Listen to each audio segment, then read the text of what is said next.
ഉപഭോക്തൃ സംരക്ഷണ നിയമ നടപടികൾ കാര്യക്ഷമമാക്കണമെന്ന് കൺസ്യൂമേഴ്സ് ഫെഡറേഷൻ ഓഫ് ഇന്ത്യയുടെ സംസ്ഥാന സമ്മേളനം സർക്കാരിനോട് ആവശ്യപ്പെട്ടു. ജില്ലാതല ഉപഭോക്തൃ സംരക്ഷണ കൗൺസിലുകളുടെ പ്രവർത്തനങ്ങളും ഉപഭോക്തൃ തർക്ക പരിഹാര ജില്ലാ കമ്മീഷനുകളുടെ നടപടിക്രമങ്ങളും പര്യാപ്തമല്ലെന്ന് സമ്മേളനം വിലയിരുത്തി. ദേശീയ ചെയർമാൻ പ്രൊഫസർ പുന്നയ്ക്കൽ നാരായണൻ സമ്മേളനം ഉദ്ഘാടനം ചെയ്തു. അനാശാസ്യ പരസ്യങ്ങൾ മൂലം അനുചിത വ്യാപാരം വർദ്ധിച്ചു വരികയാണെന്ന് അദ്ദേഹം പറഞ്ഞു. സൂപ്പർ മാർക്കറ്റുകളും മാളുകളും ഉപഭോക്തൃ ചൂഷണ കേന്ദ്രങ്ങളായി മാറുകയാണെന്ന് അദ്ദേഹം ആരോപിച്ചു. സംസ്ഥാന പ്രസിഡന്റ് അഡ്വക്കേറ്റ് തോമസ് കുര്യൻ അധ്യക്ഷത വഹിച്ചു. ജില്ലാ കമ്മീഷനുകളിൽ പരാതികൾ സ്വീകരിക്കാനുള്ള നടപടിക്രമങ്ങൾ ലഘൂകരിക്കണമെന്ന് അദ്ദേഹം ആവശ്യപ്പെട്ടു. സംസ്ഥാന ജനറൽ സെക്രട്ടറി അഡ്വക്കേറ്റ് ദിലീപ് ചെറിയാനോട് റിപ്പോർട്ട് അവതരിപ്പിച്ചു. ഉപഭോക്തൃ സംരക്ഷണം കേരളത്തിൽ എന്ന വിഷയത്തിൽ വി.കെ. ശ്രീധരൻ പ്രഭാഷണം നടത്തി.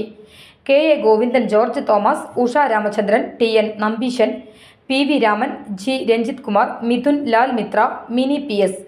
Wilson P. John, Varghese Athani, M S. Balakrishnan എന്നിവർ പ്രസംഗിച്ചു. പ്രൊഫസർ വി.എ. വർഗീസ് തിരിച്ചറിയൽ കാർഡ് വിതരണം ചെയ്തു.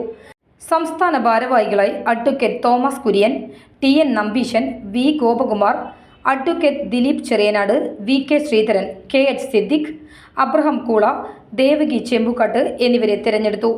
തൃശൂർ ജില്ലാ ഭാരവാഹികളായി P V. Raman, M S. Balakrishnan, Sally Thomas, Varghese Athani, Wilson P. John, P G. Puthurutty, P N. Chandran, Mini P S. എന്നിവരെയും തെരഞ്ഞെടുത്തു.